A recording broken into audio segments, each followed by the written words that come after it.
Hello and welcome to Impact Africa, our online TV program, where we get to have conversations with diverse people and organizations who are impacting lives positively. And as well, we'll celebrate events, positive news, and people and places across Africa. Yes, I am Dr. Kemi Akiode Adebayo, also known as Dr. Mama K. And in today's program, and to share a story, is a brother from another mother, our dear serial entrepreneur, visionary, global speaker, author. I could go on and on about this young man, Oliver. Let me get it right. Fortune Chikodzore, who is the CEO founder of African Innovation and Entrepreneurship Center, which is based in South Africa. They're working across all Africa and across the world, actually. My dear brother Oliver, how are you today? I'm doing very well. Thank you so much for Dr. Mama K for the opportunity to be on Impact Africa, where we're impacting Africa and develop Africa. And thank you so much to the viewers of Impact Africa and Board Moves Africa. Thank you for the opportunity. You're most welcome. Let's first start with you. That name, I almost got it. Wow, I'm like, I had to look down. Chikodzore. Did I get it right? Yes. Oh, I got it right. What does it mean? So maybe I should start with all the names. The first name is Oliver, means great in whatever you do. And then fortune, I think everybody knows what is the meaning of fortune. Chikodzore is, it means authentic leadership. So we come from a royal network. We are royalty, and I was born in Mutare, Zimbabwe, so where we but my family belongs to the Batokwa, which is we belong to 4 countries, right? As well as, so we are part of a larger royal network. Wow. Family. So do I need to refer you in a particular way? Because where I come from, originally Nigeria, I have to address, although I'm a priestess as well, so do I need to address you in a special way? Not really as the prince, but outside the platform, you can call me the prince or the king. Right. Yeah, I wouldn't mind. Then I will have to dress in my cultural.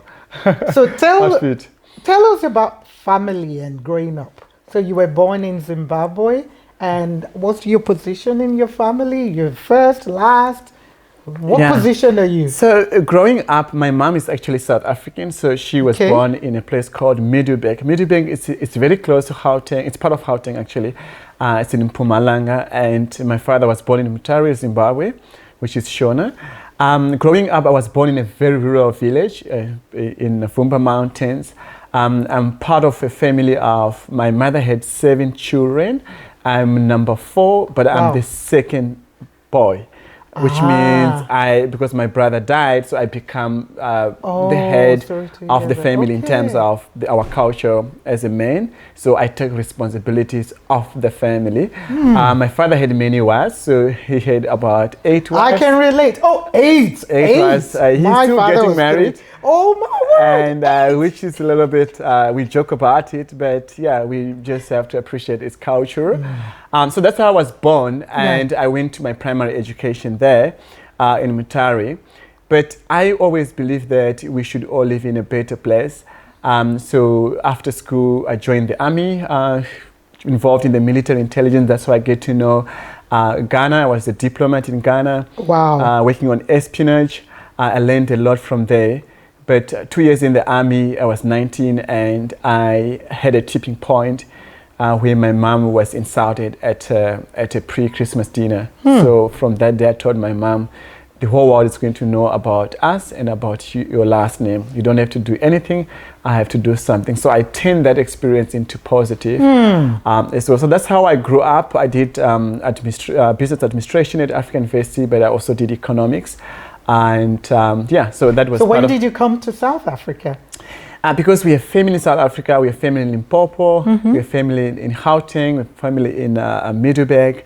I used to come even from early on in life, but coming to stay in South Africa was just after the army, just after my 21st birthday. That's when I came to South Africa officially to stay in South Africa. So you did business studies in Zimbabwe? In Zimbabwe, at Africa okay. University. Okay. Briefly, I dropped out because I didn't have enough money. I was kind of like selling. That's where the entrepreneur spirit started. We'll come to that shortly. Yes. Before we go into let me find out about you first. So you did the business studies? Yes, in Africa University in Zimbabwe, and then I came to do economic. So what year did you move to South Africa permanently? Permanently 2007. Oh, 2007. And how's that experience been for you? I know your mom, you said, is from here anyway, but how's that experience been for you? Very challenging. Even though my mom is from here, which is from the Sotho culture, even though she's from here, but if you look at Cape Town and Western Cape and look at China, it's not South Africa. It's like a different country. So they always welcome South Africa when I go to Johannesburg.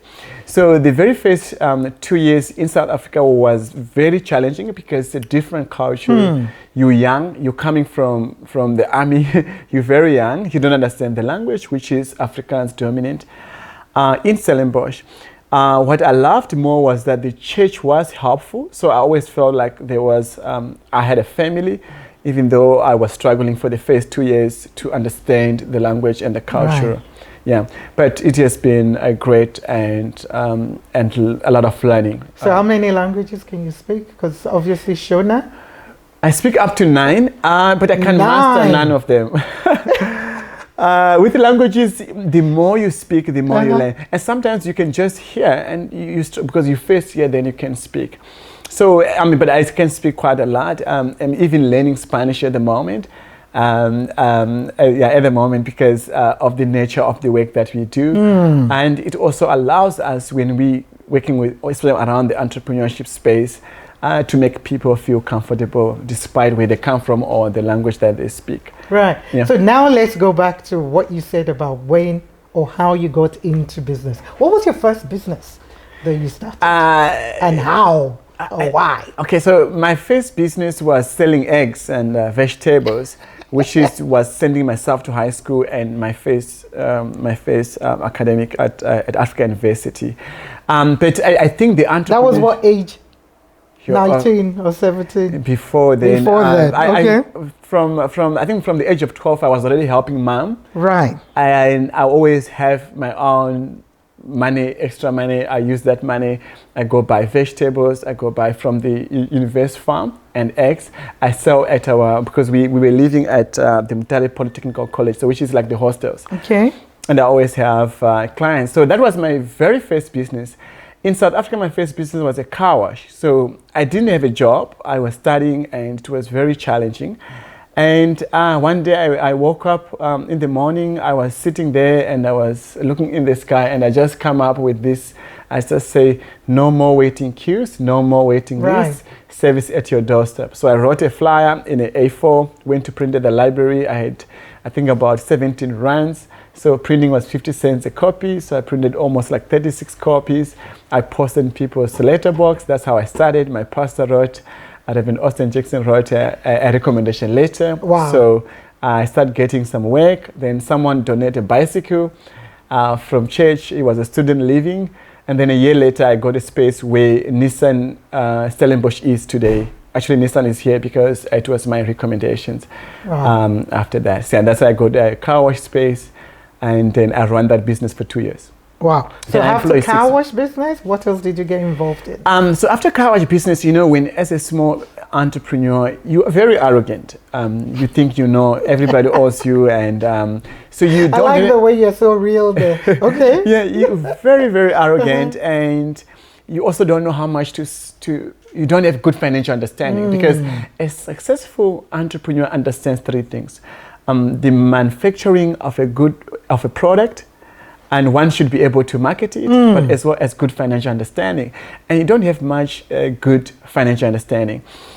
And yeah, so I was making up to 40 to 45,000 rands. I'm talking about 12 years ago. Wow. So that was quite a lot of money. I am. But I had 4 permanent employees, and I was paying my employees more than the engine garage. So they used to come and say, but this is not good. But anyway, because we were making money, but car wash is also labor intensive.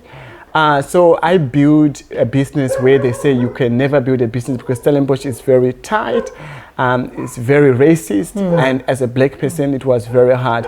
But I built a business from there. For the first 3 months, there was no profit. After 3 months, I was, as I said, gross, I was looking at 40 to 45,000. There were people that were just coming to sit and have coffee because they like the space, they like the environment, but also the welcoming. The good thing, I had the attitude, and I did understand business. So that was my very first business. Right. So serial entrepreneurs started, selling eggs and vegetables, then car wash, and then what other businesses have you been involved in? Maybe just to comment on how, as an entrepreneur, so you get 3 types of an African entrepreneur. You got one that was mostly pushed by poverty. You got one that is maybe start abroad or work abroad and come back and give back. You got a student entrepreneur who can be maybe an inventor. So these are 3 types of an African entrepreneur. I had a combination of both. I had a combination of pushed by poverty, so you had no choice. And I had a combination of being abroad. So Ghana was my very first experience outside the country. That helps me to see opportunities and to become more open-minded. So when I was still doing a car wash in Stellenbosch, they were about to introduce free Wi-Fi. That time we didn't even know much about Wi-Fi. There was not even, WhatsApp was not really much big. Yeah, we still use Blackberries then, and that's the best phone. And so in Stellenbosch, we used to have the late Mayor Conrad Sideko and his deputy Martin Swart. And they've got what they call the IDP, Integrated Development Plan of every municipality, but also they have what they call the stakeholder engagement, where they bring the community, the business, as well as the municipality, to discuss the issues of societal issues within the community. And this is a district of Stellenbosch. So I used to be quite involved in those meetings. So that helps me to see other opportunities. And to network. And I introduced what they call the Stellenbosch 1 Million Tree Project, which was then taken by the late mayor.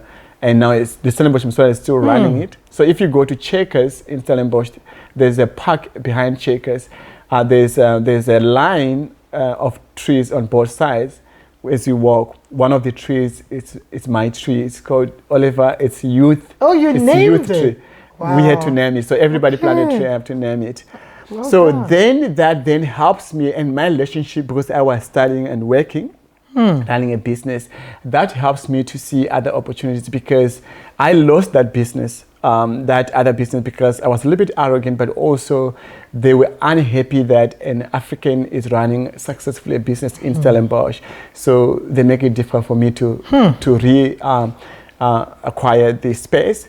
So I invested in my sister's business, which was an electrical engineering company, and then I lost a lot of money from there. Wow. I was robbed of more than the money that I invested in was almost more than 3 million. Which I roasted as my first big defeat, which almost took my life.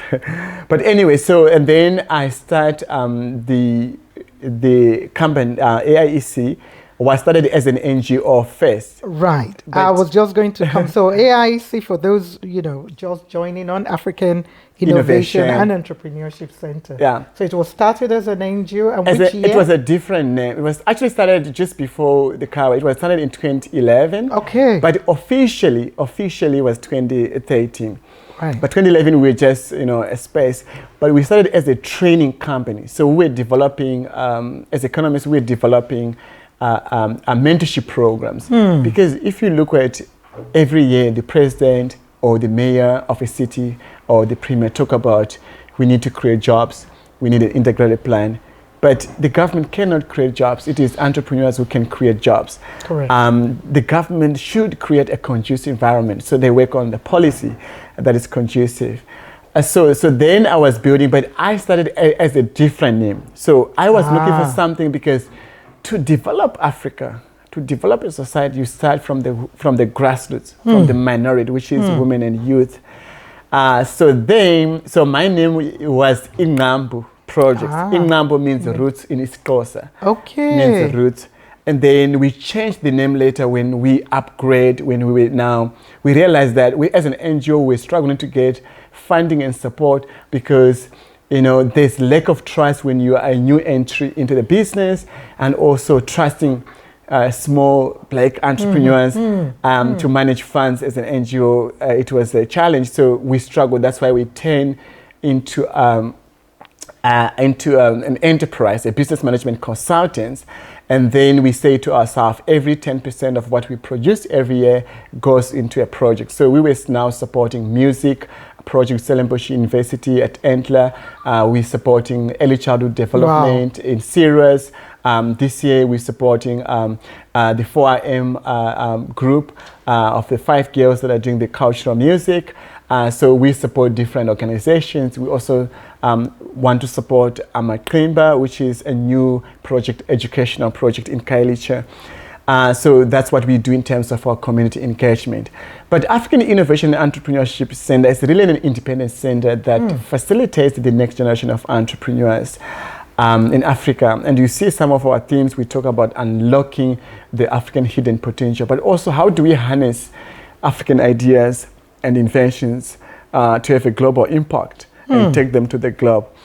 So that's why we really focus in 4 pillars. Number 1, which is mentorship program, which is a hand-holding support where we really look into the youth and women in different countries, where we mentor them from idea validation, idea generation to setting up a legal business, which is a 9-month program with 3 phases, where we get lots of support from different corporates as well as UN Women.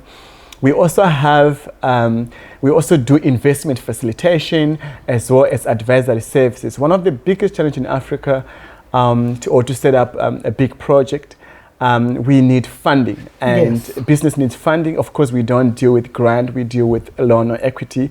So we really look at investors who are looking for joint venture opportunities in the different sectors, but we also help the entrepreneur with project overview, technical expertise, the whole entire process of getting funding for business. So that's pillar number 2, and then we have 3 and 4, which is market linkages. So, for example, you get today I had a meeting with the investor where we talk about the farmers, the corporate farmers in Landak, where they have produce but they're just selling it in the street. So there's no value addition to their products. There's no branding. So there's quite a number of challenges that they are facing. How do you make it sustainable? And so we really look at like what we call an integrated solution, from capacitating the producer to developing the product, to value add, to go-to-market strategy, to actually market access and brand. So we look at the entire value chain of a product. Awesome. Mainly we focus on agriculture, cosmetics, and food. So that's market. Is there a reason for those 3 areas? Because I mean, agriculture is quite big. Because agriculture is quite big. And if you look at the 17 Sustainable Development Goals of the Millennium Development Goals, it talks about agriculture, talks about meaningful partnership. But once in a while, you need a lawyer or an accountant, but every day you need a farmer. You can't eat. You and I are happy today because we've eaten. So mainly agriculture products, because it's a very, very strong area in Africa and even beyond. But of course we have clients that are looking for books in Africa, creative arts products, like now with our new partnership with the CARICOM countries. We have partners that are looking for special stones. We're also now in special stones. So we also now working with other products, but our main products is really agriculture. And of course the last activity or pillar of what we do is events. Events is a gathering of African business and entrepreneurs, including the entire stakeholder ecosystem. Because events are like marketing. What is marketing? Marketing is creating awareness about a product or service. When we come together as entrepreneurs, we create a market among ourselves. So before we go into the break, shortly now, you mentioned that 4th pillar, which is events. And I know you have one big event coming up, this year. Can you share with us a little bit about that event? Yes. So when we started, we had committed. Our vision was to organize events for the next 10 years, and next year sorry, this next year will be our 10th year. So we don't know what we're going to do afterwards. That's 2024. Yes. Okay. But this year we are doing the 9th edition of the Global Investment and Trade Mission, where we bring businesses and investors to Africa. We have investors that has committed up to $10 billion for African projects. Agriculture and agro-processing is one of the sectors. We have energy projects. We have mining, manufacturing, of course, technology and creative industry. So this is our 9th edition, but this is our first global investment after post-pandemic, lockdown in person. Yeah. I'm really looking forward to this event because... And when is it happening? It's happening so the entire program is happening from the 25th of March to the 31st of March at Hazendal Wine Estate here in Stellenbosch, Cape Town, South Africa. So whether you're looking for finance, access to markets, intellectual property and investments, or just you're looking for knowledge sharing and networking, this is a platform to be. If you really want to take your business to the next level, and how do we bounce back after the post-pandemic? And there's always pandemics coming. Cape Town used to have water issues. We had Ebola in some parts of Africa. Now COVID, we never know which other pandemics that are coming. So this is a great event, and I want to take this opportunity to invite entrepreneurs, and the time is now. I think as Africans, imagine if we have trade that is fair, but Africans, we are good at talking too much. But I think it's time for action. I agree. And you know what? Time for action. We'll be right back.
Wow, my dear brother Oliver, there's a lot there, you know, from your journey in Zimbabwe, going as an army to Ghana, now in South Africa, Cape Town, and so much, you know, you're doing, and especially with the conference event you're going to be having shortly.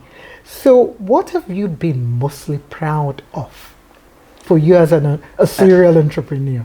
Yeah, I mean, I think entrepreneurship is over-exaggerated. For me, it's we have to be intentional about the issues that Africa is facing. As a serial entrepreneur, people only focus on the final product. But there's so many challenges as an entrepreneur. You don't have executive board when you're starting. Sometimes you don't even have airtime when you're starting. There's so many challenges. And sometimes people will say, go and look for a job when you're starting. So there are so many challenges. What I'm proud of is the achievements.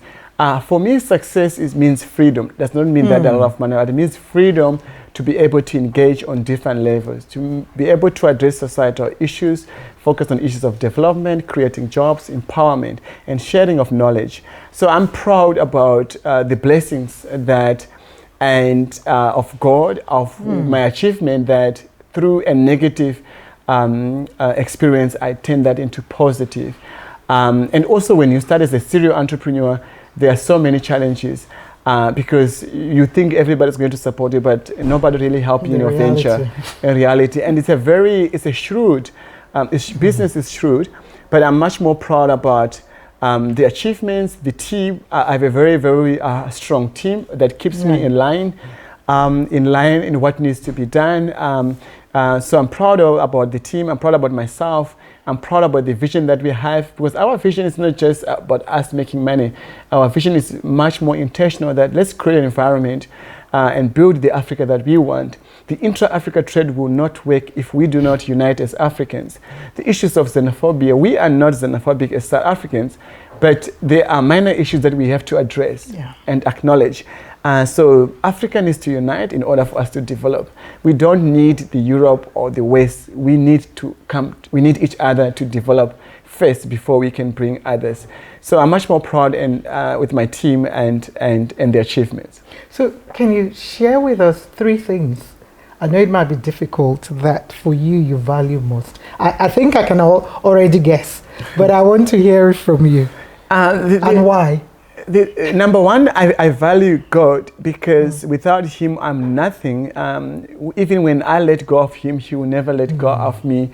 So when I wake up, the first thing I do is gratitude. Before I do my morning run or I drink my coffee, I'm grateful. So that's one word, gratitude, which is, they call it in the Bible, I think in Proverbs, gratitude is a sign of a noble soul, but it does make you a good leader. So that's number 1, I value that. Number 2, I value family. For me, family is not just your biological family, or like us, we royal, we are more network, but family is that those that you work with, whether it's your team or those that you serve. If you are a partner in our business, you're not just a partner, you're family. And we really believe in shared responsibility, so we have different values that we live by. So family in that sense, that's number 2. And number 3 is really, I think I value the purpose and the vision. And I believe that now is the time. Jesus was born in Africa. And it's time. Africa is the next frontier, and it's time for us. That's why there's so much agency in.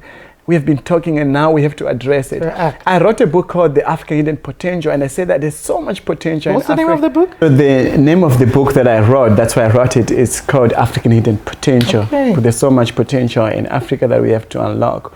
But for Africa to develop, we have to unite first. And once we unite, we can be able to address the challenges and to build the Africa that we need. So the book was written when? Because I know I said an author, so I know it's one of your many, probably. It's almost 4 books. The first one was published in 2018. Okay. It took me 2 years to finally, because sometimes when you write a book, you think it's just easy as that. But it's a technical book. It's really talking about the causes of the low level of entrepreneurship. It talks about Africa. It talks about the potential that we have. But it was published in 2018. Over 2 years, we sold more than 48,000 books on WhatsApp and social media. Really?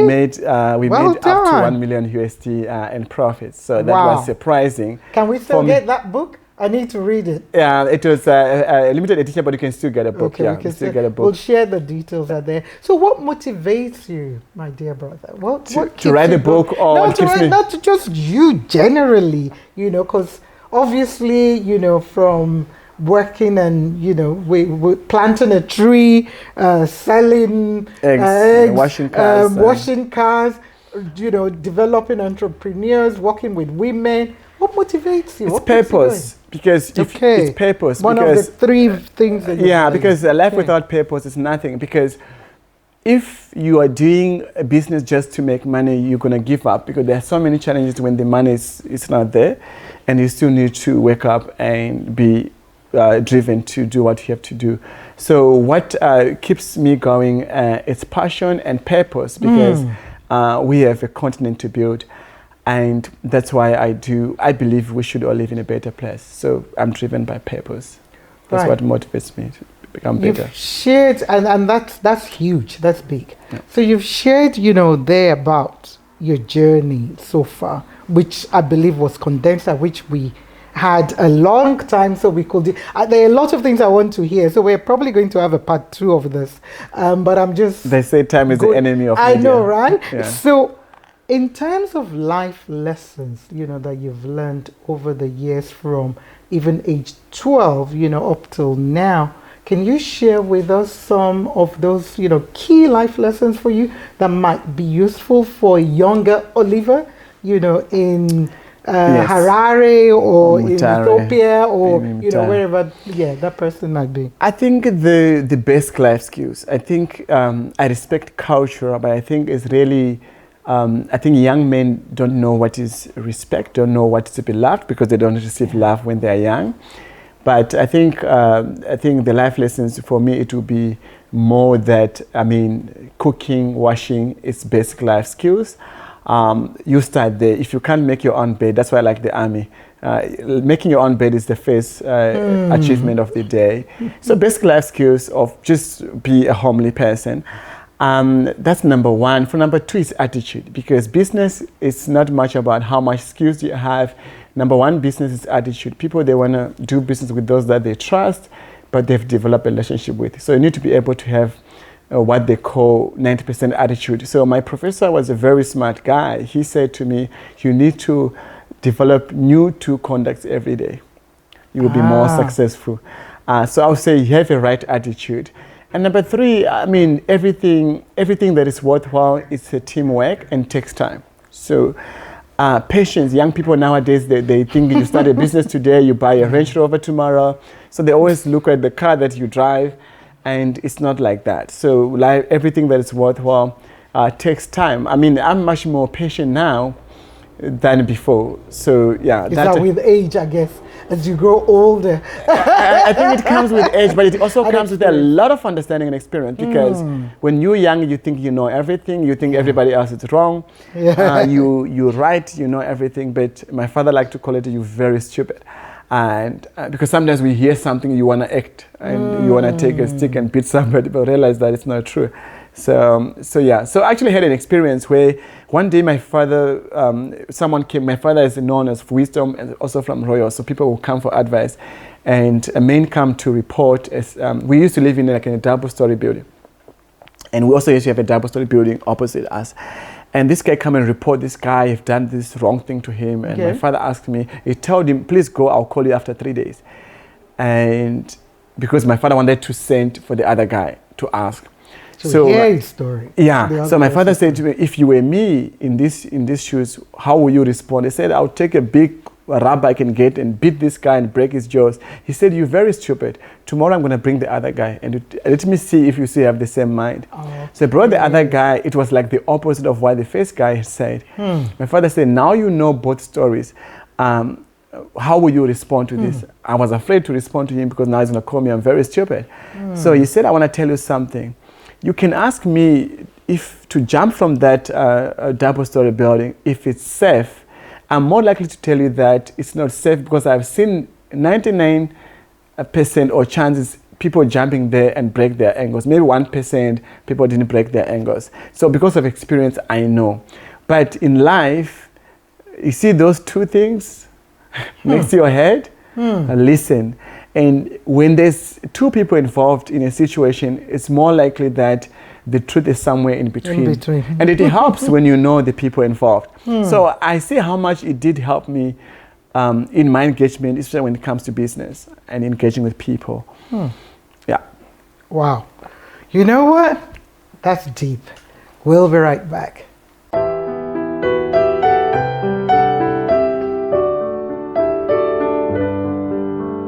Wow, wise words there, and no wonder, you've written 4 books, that have done very well, and I'm sure you're probably getting ready to write another one.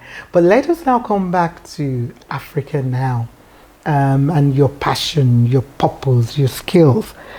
As a selfless leader and somebody who's been working on the well-being of Africa and the young people, and, through your organization, what more do you think that we need to do in Africa to address all these socio-economic issues, from poverty, unemployment, corruption? I don't know. I know it's huge, but what more? I know you're already doing that through your organization, but what more do you think we should be doing? Because I'm always about solutions. And like you said earlier, Not just talk, but action. Actions and solutions. Yes. I think really we can't fix that which is not broken. So I think really we need to go back to the grassroots. Okay. As I told you, our first name of the company was grassroots, which means Ingambo, and it's close. So you need to capacitate, and that's why you see the president of Rwanda, President Paul Kagame, he had a social impact program before he came with the economic impact program. That's why the country is doing well. So we as African active citizens, we have a role to play. So also Africa, one of the biggest challenges is governance. And now if we, imagine if we, like what we are doing now, uniting Africa as entrepreneurs, now because that makes us to be more stronger and we will be able to influence government policies.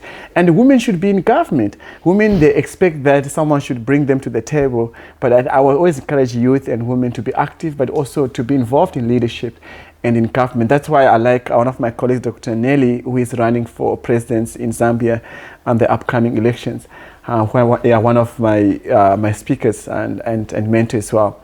But to see women and youth being involved in the discussions on how do we develop Africa. Is she getting support though? But sorry, I know I'm digressing. Because sometimes it's difficult, for some of us women in Africa to help each other, to support each other. I know it's a myth sometimes, but sometimes it looks very real. There is some truth in that. I've been working with women for almost 9 years, UN Women, Women in Wine and so forth. But the support, because she happens to be a bishop's wife, she's in ministry and she's a coach. So she's getting more support though from men and youth, women than more young women. But of course we are involved, so we are very good in actually lobbying and engaging the diaspora as well. Yeah, so we really make sure, we will really do our best to make sure that she does we need more leaders in Africa, because they say you can't develop without a woman. I think that's what we need. But as Africans, let's be more active and let's unite in order for us to build the hashtag Africa that we want. So before I go on to close in a way, I just have one more thing I wanted to bring up. And I'm bringing it up because obviously your journey, has been an interesting one, looked after by your mom, and like you said, a negative situation turned you around. Is there hope for the boy child in Africa? Because I think sometimes I'm about girl child, but I've got 2 boys. You're 2 young men now. They're young men, they're working and getting married and so on. But is there hope, or what more can we do for the boy child in Africa? There's hope. So in the community that I grew up, we as young men, I would prefer to go into the dark, walking the girl home first before I can go home. My parents would say, it's fine. The biggest challenge is that boy children in our African culture, they don't receive love. It's very hard for them to love their wives when they grow older. And they are asking a question today, okay, you talk about the girl child, but we are being bullied even at school. I mean, if you're raising a small boy. So how do you address that issue? There's a company called Empower Works. And this company, they do events from youth, children, men, and conferences. So I think we need to have programs we need to have engagement between girls and boys from early on in life. The parent and the church has a very major role to play in the child's life. It takes a village to raise a child. But I think we need to do more, especially for us that get the opportunity to be open-minded, but to be around and to know what is right. But there is hope, but I think there's more we can do together to help and raise. And it starts from the basic skills that, okay, you don't have to wait for your sister to make coffee for yourself, but you can make coffee for your sister. But also, let's, as a collective, engage on that level, girls and boys, and parents. We don't have, like in my church, we used to have mother advisors and father advisors. That really takes the young kids and guide about life. We don't have that anymore. And the church used to play a major role in the development of a society and a nation. And I wish if, as a church and as a community, we can talk about these issues more. Wow. Yeah. I could go on. I have more questions, but I have been warned we can go over the time more than we've done already. My dear Prince Oliver, I salute you. How do you say thank you again in Shona? In Shona, it's Tatenda Omashita. Okay, thank you very much. By a much. donkey in By Afrikaans. a donkey. Nagode outside Nigeria. Merci beaucoup, because I know you understand a little bit of French, and you're working in the African continent. Thank you. We celebrate you. We honor you for all you're doing in South Africa, in Cape Town, in Africa, and around the world, from Guyana to Jamaica to, I could go on Canada, and all the places you are, bringing and celebrating and making people see that we have hope in Africa, and there's a lot that we can do to grow Africa.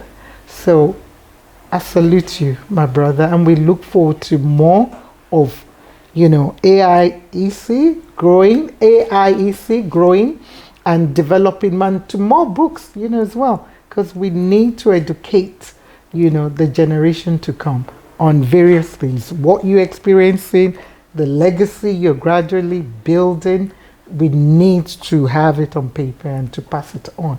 So thank you for all you're doing. And we will share all the details of some of the projects, that we know we want to get, people to attend, especially the conference, which will be happening 24th to 31st of... 25th to the 31st of March.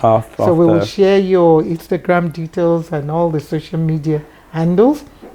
But before we go and close, I want you in closing to just share with us any word of encouragement to anyone you want to speak to out there, be it a boy child, be it women, be it organization, entrepreneurs, whoever you want to speak to. We'll just want you to share a few words of encouragement. Okay. I think number one, I would like to be grateful and to give gratitude to God, my Lord and Savior, who created me, but also to Mom. I think Mom played a major role in my life, and people could appreciate the work that I do and learn from it, because Mom was always there as well. And I also want to be grateful to Impact Africa, what you guys are doing at Bournemouth, and I think we need to lobby more resources. Media has a major role to play in the development of Africa and of sharing that message and creating that awareness and representation. So thank you to Impact Africa and Bournemouth Africa and the work that you and your team are doing. The words of encouragement for me is, I want to say walala wasala, which means that if you sleep, you are left behind. Entrepreneurship is hard as an entrepreneur, but you have to be out there, network with the right people. We learn from each other. Let's help each other as African entrepreneurs, and let's be more active. We can't wait for the government or for some other people, but we have to come together as Africans and create a market among ourselves and to build the hashtag Africa that we want. If you're going through challenges, don't be quiet. Be part of AIEC, for example. Be part of Bournemouth, and we can be able to call and get advice or support. So definitely, I really want to encourage you, and I want to wish you a great 2023. The future is bright indeed, and let's all start on a high note. Let's help each other, and let's build Africa. And when you make money, as you make money, don't forget those who cannot help themselves. That's the very notion of entrepreneurship, was how really you can help others that cannot help themselves, the vulnerable, the youth, and the women in the different communities. So that's my encouragement, but you have my support, and whatever the future may hold, I have dedicated myself to the cause of the development of Africa. So thank you. Wow. Thank you, my brother. Bayadanki. I'm going to give you a Nigerian name at some point, because I already have one. Pidgin, eh? I already have one. Which one? My surname, they say it's Nigerian. No, they say it's from another. They say I'm home. Yeah, and you even look like. In fact, I'm going to ask the audience. Anybody that thinks it looks like fella, late fella, and I can just see. I go look for that fella, and I go eat I go eat okra, I go eat igusi, and but I want to say thank you so much. I just want to be like you when I grow older. Now you are making me blush. Black people don't blush.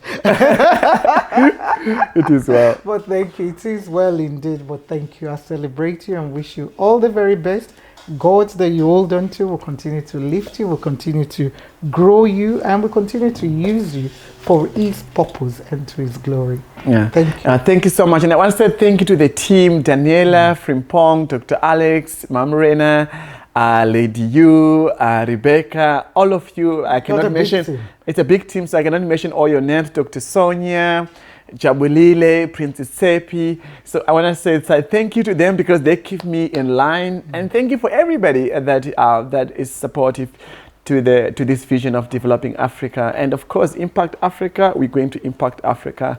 And we are here and the time is now. So thank you so much for that. Kinako. Follow us on all social media platforms. Thank you. So, well, that's all we've got time for. Thank you to all the team of AIEC. You heard him. Those working behind the scenes, funders, government, individuals, and we wish you all the very best for the conference coming up. Until next time, yes, it's a great day. Remember, God is love, and this is me, Dr. Mamake, signing off saying, stay safe, stay blessed, stay positive. Sharp, and bye-bye.